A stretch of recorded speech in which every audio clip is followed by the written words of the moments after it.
Hãy để mỗi lần tắm là một lần chăm sóc cho làn da của bạn với sữa tắm cá ngựa Our Turmeric Perfume Shower Gel, một sản phẩm từ nước Đức, được chiết xuất từ các loài hoa thiên nhiên, nhiều loại vitamin và protein. Sữa tắm cá ngựa không chỉ làm sạch da mà còn dưỡng ẩm, mang lại một làn da mịn màng, căng tràn sức sống. Với hương nước hoa quý phái lưu lại suốt 24 giờ, sản phẩm từ thương hiệu Our Turmeric đã chinh phục hàng triệu người dùng tại châu Âu. Tại Sydney, sản phẩm hiện đang được bán tại siêu thị Nam Phương ở Cabramatta và siêu thị Cycle ở Cali Heights. Để làm đại lý phân phối, xin liên lạc đài VTA qua số 0452 067 535. Có một loại nước mắm thuần khiết, sinh ra để làm nên sự khác biệt, gói trọn tinh hoa của biển cả, đánh thức hương vị đậm đà thượng hạng, đẳng cấp, sang trọng, là món quà tình thân ý nghĩa để luôn nhắc ta nhớ về cội nguồn. Nước mắm Hoàng gia, tinh hoa đất Việt. Nước mắm Hoàng gia hiện nay đã có mặt tại tất cả các tiểu bang trên toàn quốc Úc Châu với 3 kích cỡ khác nhau, bao gồm 250ml, 500ml và 750ml. Tại Melbourne, nước mắm Hoàng gia đang được phân phối bởi công ty Oxford Foods và bán lẻ tại các siêu thị và nhà hàng. Mọi chi tiết xin liên lạc anh Tony Bùi 0481 177 996.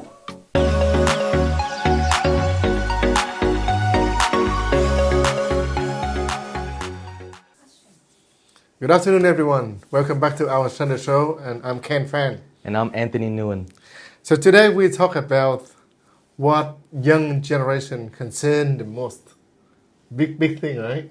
Very big. So yeah. I have a social survey here, Okay. right? And then I want to start the show with question you. So what's your concern the most, Anthony? So I see if your answer got a tick here. Oh, on the okay. list. So there's a questionnaire for me. That a questionnaire for you, Yeah. and see how right you go. Yeah. Okay. So what was that question again? Sorry, Ken. So what am I concerned about the most? The most, yep. I would say for me personally would be my career and money. Career and money, yeah, you got a tick. Of course. What else? Yeah. What else? And then comes family, relationship. Relationship. Yep. The social issues. I would say that Okay. that would follow into that All category right. for me. Yeah, you got another tick. Yeah. Yep. And then health. Health, another tick. Oh, okay. Yep. So I guess I'm anxiety. My anxiety is about the right things. Then I hope. And then next to that would probably be like enjoyment. Enjoyment. What I mean by enjoyment is this: I like to travel. I like to buy things. Sometimes a little bit too much into the luxury goods. But yeah, those are one of my things that I. That's something very special about you because not on this. Yeah. Fair enough. You're a party man. I actually, it's actually bad. It's a good thing about me and a bad thing about me because Okay. I like to work hard, play hard, Yeah. but sometimes I Yeah. play too hard. Thank you for sharing. Is there anything else? That's probably about it. Yeah, that's for me personally. Yeah. Really? Yeah. You answered right. Most correct. Okay. Most yeah. correct answers. Yeah. Right. According to this very recent social survey, financial instability or cost of living is the most concern. Oh, for sure. Yep, most concern. Maybe you didn't say that because you're rich. No. But yeah, like success, finance, and money is what I mean by that is you have to constantly make money, especially living in Sydney I just turned 35 now, and having a mortgage, and a child, in Sydney. Now the average income of a person in Sydney is roughly about 80,000 per year, according to statistics right now, right? Just say a week about 1,500. Yeah.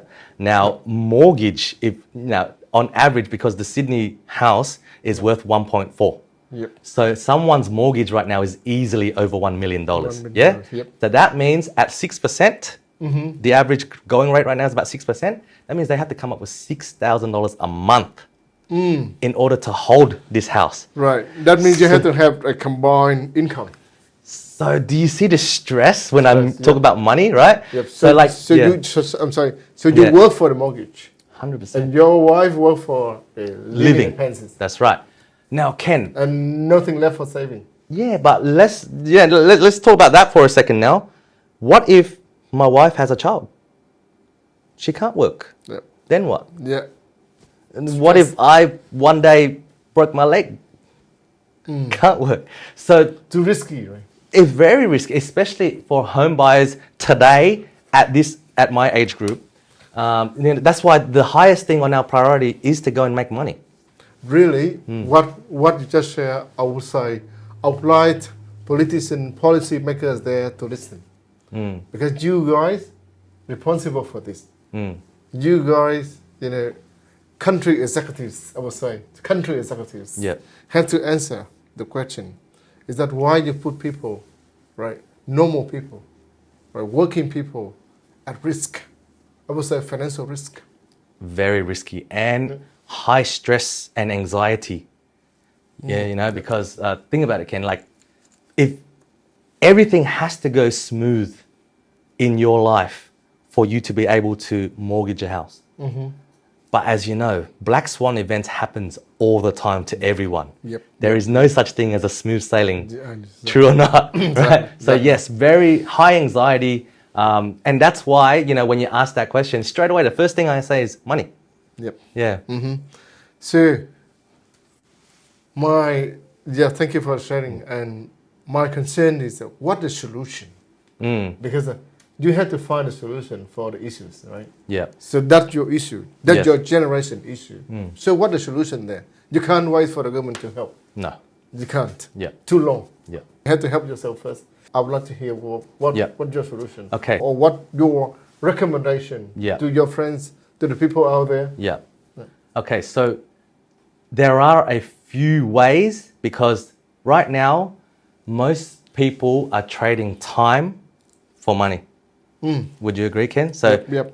I so agree. most people, what they would do is they would work another job, Yep. 2 jobs, work. So after their normal job, they would go and work another job in order to sustain. I love the term. You have to trade your time for money. Yeah. You have to use your time. You have to utilize your time. Yes. Right. Yeah. So that is one recommendation that I would say is that, look, if your current job is paying this much and you see that there's a ceiling for that current job that you can't, because truth is, let's say a person is earning 80,000. How likely is it for him to earn 160,000? Very unlikely. Yep. Almost impossible. Would you agree? I agree. Yeah. So the ceiling is there. So one, you either have to trade more time by getting another job, or 2, you have to upskill yourself. Yep. Upskill. Yep. So now your $80,000 a year, because you're so highly skilled, you can find a job that is 100,000 or 120,000 for the same amount of time Yep. that you put in. Yeah. Okay. So, thank you for really realistic and experience recommendation. Yeah. But the thing is, young people, sometimes and somehow, they don't know what to do. They don't know what to do. Should they try up, sacrifice their hobby, sacrifice their passion for the highly paid job, or should they pursue their happiness? Just for example, I want to be an artist, Yes. but I know that if I studied art, then it's very hard for me to find a job. Yes. So should I sacrifice my wish, right, for a highly paid job? Or or is that too early that to have like career orientation in high school? Yeah. Okay. So this is gonna sound quite harsh, but it's reality. Okay. And that is, everyone on this planet, regardless of you're Elon Musk or if you're a beggar, Yep. has one thing that is very fair in my opinion, and that is we all have 24 hours, Yep. regardless how rich you are. Yep. Yeah. Now, what I learned from one of my mentors named Kobe Bryant is that after your 8 hours of work, you got 8 hours of sleep. Yes? Yep. On average. So there's another 8 hours. What are you, as a young person in your 20s to 30s in that decade, what are you spending that 8 hour on? Are you spending it on yourself to be a better person, to make more money later? Or are you lounging around Netflix and chill? Because to me personally, that 20 to 30-year-old decade is very important on how you spend that leftover 8 hour. There's 8 hours sleep, 8 hour work or / school that everyone has to do. Beautiful. Yeah. Yeah? Right. I hope these young people out there can listen to Anthony, because I will say this is something very special or very, very good about time management. Yes. We got 24 hours. So We all 8 do. hours for working or for study for young people, right? And 8 hours for sleep, and then 8 hours for our, let's say, upskill, Correct. or for something good rather than just surfing internet or playing online games. Yes. Or or for entertainment. I That's would right. say. Yeah. Too much entertainment That's for young right. people. I mean, don't get me wrong, Ken. There is time for that too, right? But if you, and going back to a few episodes before where we talk about mastery, the 20 to 30-year-old Yep. is the time that you become a master of your craft. So, to answer your question, you want to be an artist? No problem. You got 8 hours that you've slept like a normal person. You went to school for 8 hours. Yep. Well, for that decade, use that other 8 hour to become a master artist. So that by the time you're 35, 40 or 50, you are now a master artist, so that now you can swap. Yeah. You no longer have to trade your time for money because you are now a master at being artist. You Yep. can now sell your art to make money. And that's where your passion is. Okay. Yeah. Very, I would say, very good and very realistic advice. I would say thank you for that. And all right, so it's not about sacrifice your hobby or sacrifice your wish, but you put them in order, Yes. right? In timely order. Yes. And maybe somewhere out there you have to work hard for the living, for earning money. Yes. Then maybe you put your hobby back then, later. That's right. You can achieve it later. Yeah. When you securely, financially secure. Yes. When you don't have to worry about, spend hours of working, Yes. right, to earn a little money, Yes. right? When you have got good wage, right, you got good pay, then think about that. Yeah. And also, Ken, I would like to add on is that I highly recommend young people to not compare yourself to the social media Instagram world. Because that world is full of, to me anyway, right? It could be real, but I feel like it's a very fake world. And everyone is having this paradigm that I need to be successful in my 20s.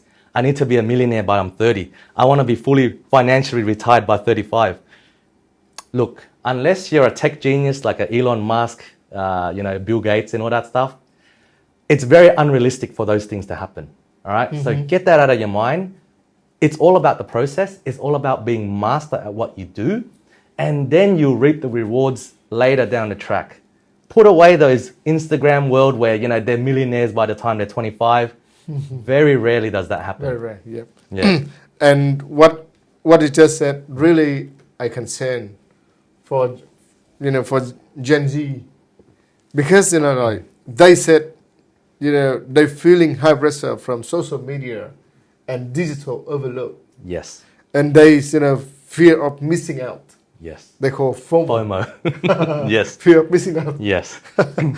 And that's the problem, Ken. And that's the Instagram world, because everyone's posting, oh, I'm flying first class here, I'm going here. And then you're watching and you're comparing yourself to this fake life. And, most of the time, they don't even fly that. They just somehow got themselves into that seat, take a picture of themselves, Yeah. but they're sitting in the economy for real. Right. You know what I mean? Like, this is what I mean by it's a fake world. That is showing off. It is. Yeah, really, it really is. showing off. So And poor young people are looking at these things and saying to themselves, why can't I be like that? This guy's also same age as me. And then they feel depressed and they feel like they're missing out. okay, I agree.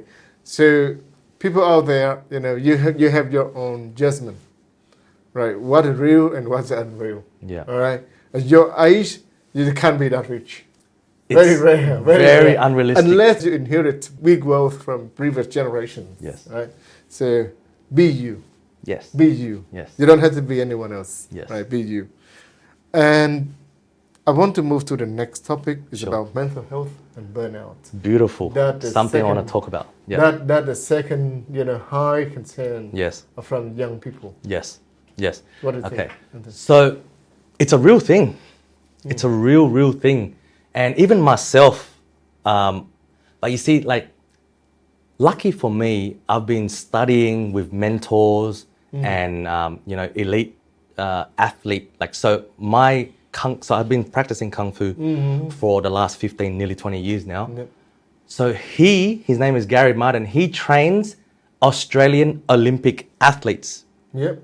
from a very young age all the way up to them getting a gold medal, especially swimmers, right? So for them, they know what the real burnout is, but they have to study themselves. Can you go 1 week flat out and not burn out? You got to know yourself. Can you go 1 month flat out and not burn out? It's a tolerance. Burnout is actually a tolerance, just like a muscle. Yep. To me, anyway. Like this, Yep. everyone can study that burnout. Like, there's a lot of things on YouTube and books that you can read on burnout. But this is what the tip that I give you as myself, what I do. All right. Every quarter, I take at least 2 to 3 days totally off, switch off phone, everything. I don't care if that day it's like a $10 million deal that a customer call me, I'm not picking up because I need to reset and recharge. yourself, yeah, right. Yeah. Yep. So the tip is understand yourself. How long can you go until you need to recharge? And a recharge could mean totally switching off, unplug yourself, maybe go for a quick two nights away somewhere to totally just switch off and then come back, right? Because every athlete, all high performers need it. Right. That is how to overcome burnout. What about mental health? Or do you think that, in recent years or in recent time, is that mental health is really, increasing problem? My personal opinion, right? I feel like as the generation gets younger, I feel like it's getting weaker mentally, right? So if you want to... So why? Yeah. Why that happened? That because of, lack of communication connection between generations or between human to human? All right. Or too much device? Yeah, one, too much device. Two, I feel like there's a lot more media, like presence about it. So people who maybe are on the fence about do they have mental health or not, see that, it's actually normal. So they also come out. Just like very much lately we see more LGBTQ plus, right? Yeah. To me, I feel like it's more because exposure is there now. So before, let's say if I'm not depressed or I'm on the fence of being depressed, but I'm going to hold strong. But because I see on the news, mental health day, this guy's, mental health. So now because I was on the fence about am I depressed or not, now I'm going to jump over that fence and be more of that because it's okay to be now. So collectively, you think that exercising or playing sport, or building your health is a good thing to tackle the problem? 1000% can. And now there are, because I study sports science and psychology a lot, so I understand that our human is made up of a lot of chemicals. Okay? Now, for myself, my personal morning routine, and I highly recommend everyone who is like young like myself, if you want to follow someone successful, always ask them, what's your morning routine like?